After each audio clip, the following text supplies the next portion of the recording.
Síntese do profeta Isaías, item 43, a promessa de livramento, a vinda de Ciro. Estudando Isaías 44, versículos 21 a 28 e 45, versículos 1 a 25. O capítulo 44, versículo 28 diz: Quem diz de Ciro é meu pastor e cumprirá tudo o que me apraz, dizendo também a Jerusalém, sê edificada, e ao templo, funda-te.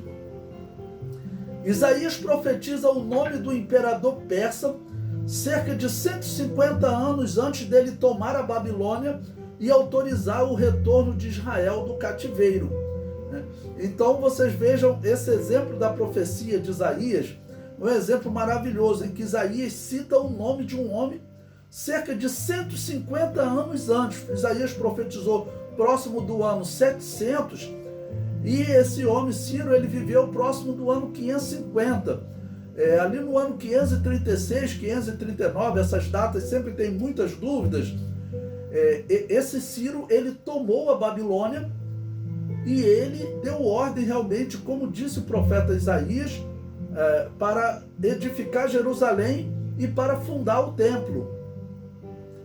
Então, mostrando que a profecia tem um poder preditivo, como alguns hoje em dia não acreditam mais nisso, mas tem sim.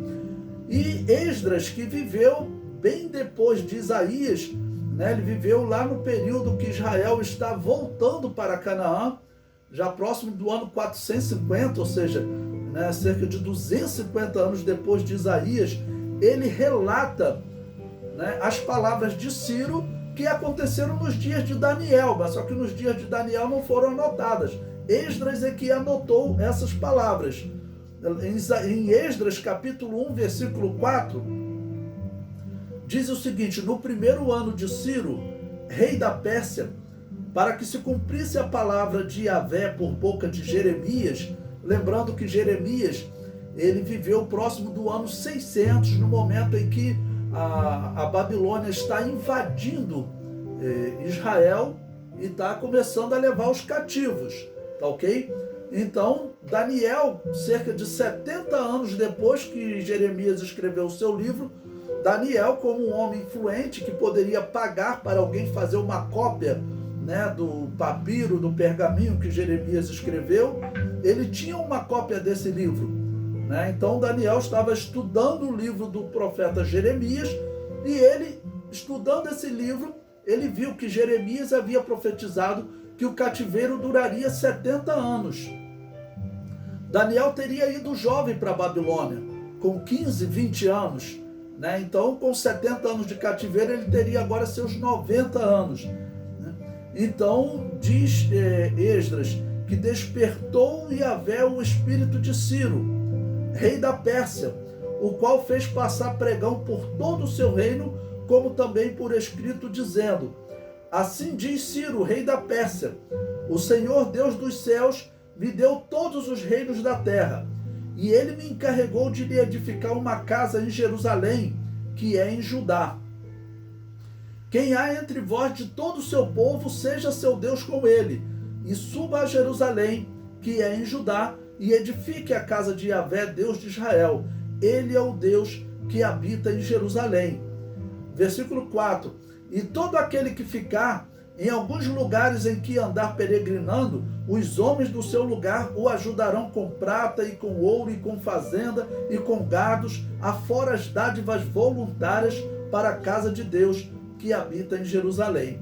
Então é interessante Esdras anotar que Ciro, ele fez uso do nome de Deus, aquele nome que ele se apresentou a Moisés lá no Monte Horebe, que se traduz por eu sou, e que nas nossas Bíblias normalmente aparece a palavra Senhor toda em maiúsculo, que em hebraico a pronúncia mais próxima seria Yahvé.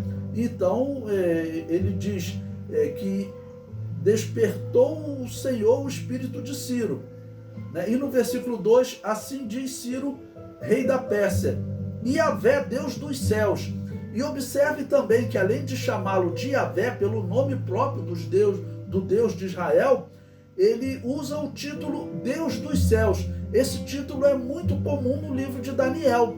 Quando Daniel vai interpretar a estátua que Nabucodonosor havia sonhado e esqueceu-se, no capítulo 2 do seu livro, Daniel, ele fala que o Deus dos céus revelou ao rei o que há de vir depois do seu reino. E por que Daniel usava esse título? Porque lá na Babilônia eles confiavam muito nas estrelas, ou seja, confiavam nos céus, acreditando que os céus determinavam o futuro deles, tá bom? Então Daniel diz que ele, na verdade, ele consultava o Deus que havia criado as estrelas. Então é interessante Ciro fazer o uso desse nome de Deus, né? Que Isaías profetizou 150 anos antes dele nascer, tá ok? O comentário do livro prossegue. Essa profecia é tão significativa que muitos intérpretes duvidam que ela tenha sido profetizada por Isaías. Eles duvidam, né, da profecia preditiva e argumentam que essa profecia foi escrita depois que Ciro autorizou o retorno.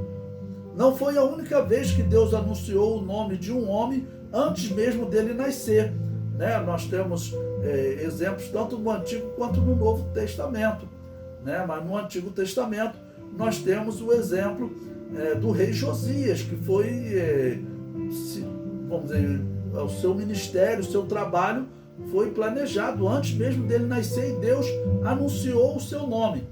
Mas nós sabemos que, infelizmente, predomina até no meio teológico hoje uma corrente liberal que eles não acreditam na profecia preditiva.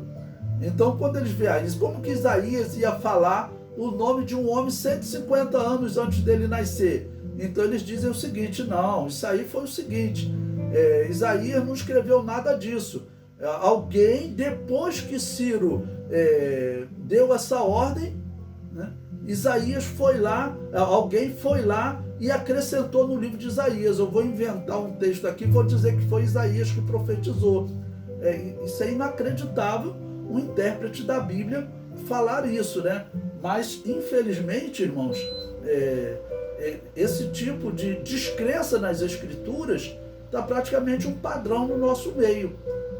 Eu falo no meio acadêmico, no meio cristão, nas igrejas, praticamente ninguém prega isso. Até alguns professores e pastores que pregam isso quando estão dando aula numa faculdade, quando eles chegam nas suas igrejas, eles nem tocam nesse assunto, porque eles sabem que o povo, claro, vai rejeitar, tá bom? Bom, em 1 Reis, capítulo 13, versículos 12 e 3, você pode ler lá, olha: e clamou contra o altar com a palavra de Yahvé e disse: altar, altar. Assim diz Yahvé: eis que um filho nascerá à casa de Davi, cujo nome será Josias. 1 Reis, capítulo 13, versículo 2. Então, ele citou o nome de Josias antes mesmo dele nascer, o qual sacrificará sobre ti os sacerdotes dos altos, que queimam sobre ti incenso, e ossos de homens se queimarão sobre ti.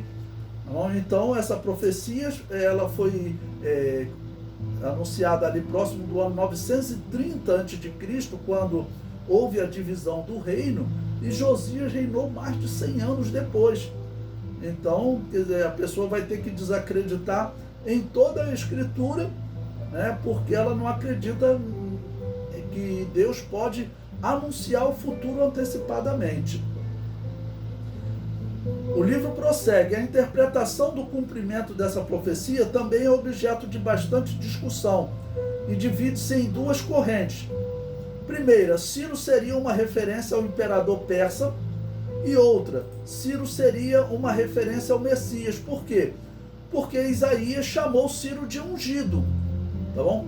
Mas ungido nem sempre é uma referência ao Messias, tá bom? A princípio podemos dizer que todos nós cristãos somos ungidos de Deus. Se fosse pronunciar em hebraico, iríamos chamar de Messias, tá bom? Então, você pode ser chamado de ungido. O que não pode ser dito é que você é o Messias, usando o artigo definido, o, para dizer que Jesus, no caso, é o Messias, aquele que vem para resgatar Israel. O comentário do livro prossegue: contudo, as evidências apontam para o imperador persa, pois o Messias, quando vier ao mundo para livrar Israel do ataque do anticristo, não dará ordem para a fundação do templo. Então, o que Isaías profetizou é que aquele ungido, aquele Messias, seria dado ordem, ele daria ordem para reconstruir Jerusalém e o templo. Na verdade, o templo deverá estar construído segundo a profecia. Daniel 9:27 fala, que o anticristo, como príncipe, vai inclusive colocar uma abominação desoladora no templo. Jesus citou essa profecia de Daniel 24:15, em Mateus 24:15, em Marcos 13:14. E o apóstolo Paulo, em 1 Tessalonicenses 2:4, diz que o anticristo vai assentar-se no templo de Deus. Então o templo será reconstruído. Mas isso acontecerá quando? Durante a grande tribulação. Como o Messias retorna à terra no fim da grande tribulação, o templo tem que estar construído. Provavelmente ele estará construído ali na metade da grande tribulação, quando o anticristo colocará essa abominação desoladora e a sua aliança com Israel também será rompida. Existe uma tradição judaica que diz que Daniel, como um homem importante na Babilônia, e ouvindo falar de um homem chamado Ciro, e ele também como estudioso das Escrituras, já que nós vimos que ele, estudando o livro de Jeremias, interpretou, que o cativeiro duraria 70 anos, a tradição diz que Daniel, lendo o livro de Isaías, ele viu a profecia sobre um homem chamado Ciro. E segundo a tradição judaica, Daniel procurou esse homem e falou para ele: olha, segundo o meu Deus, o Deus dos israelitas, você vai conquistar a Babilônia. Aquilo era praticamente impossível, até porque os medos, vai ser uma união de medos e persas que vão vencer a Babilônia, Eles não eram assim uma potência, era um grupo grande, mas eles vão começar a se organizar com Ciro, tá bom? E eles vão acabar realmente por conseguir vencer a Babilônia. Então, se é verdade que Daniel procurou Ciro e falou antecipadamente que ele iria conquistar a Babilônia e ele teria se comprometido, parece verdade, já que a sua declaração no livro de Esdras é uma declaração dizendo que o Deus de Israel, ele cita lá que Yahvé lhe deu os reinos, e o normal seria Ciro atribuir a sua vitória aos deuses, dos medos e dos persas, ok? Aqueles medos e persas, eles viviam numa região que vai ser também a região que vai ser ocupada pelos islâmicos, pelos muçulmanos, onde tinham muitas divindades, entre eles uma divindade chamada Alá.